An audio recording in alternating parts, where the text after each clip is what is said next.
প্রত্যেক দিন তারা এক হত্যা মামলার আসামি যার জামিন হয় নাই ফেরারি আসামিকে নিয়ে তারা গণসংযোগ করছে, বিভিন্নভাবে আমাকে হুমকি ধমকি দিচ্ছে, আমাকে নাকি গায়েব করে ফেলবে, আমাদের কর্মীদেরকে নাকি গায়েব করে ফেলবে।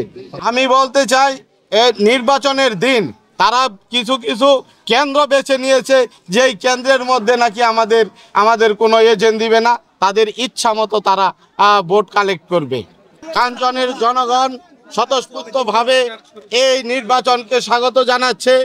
জগ মার্কার পক্ষে তারা গণসংযোগ করছে, বিভিন্ন প্রচার করছে, আমাদের প্রতিপক্ষ বহিরাগতদের নিয়ে গণসংযোগ করছে। আপনারা ইতিমধ্যেই দেখতে পারবেন উত্তর বাজারে একদল টুপিওয়ালা লোক, একটা লোক আমাদের কাঞ্চন পৌরসভার না, কিছু লোকজন নিয়ে তারা বিভিন্নভাবে কালো টাকা গতকালকে থেকেই সরানো শুরু করেছে এবং আমাদের কর্মীদের হুমকি ধমকি দিচ্ছে যেন আমার কর্মী যেন কোনো এজেন্ট না হয়। এজেন্ট যারা এজেন্ট হবে তাদেরকে নাকি ঘর থেকে বের করে দেবে, বাড়ি ঘর পুড়ে ফেলবে, বিভিন্নভাবে বিভিন্ন কায়দায় তারা হুমকি ধমকি দিয়ে যাচ্ছে।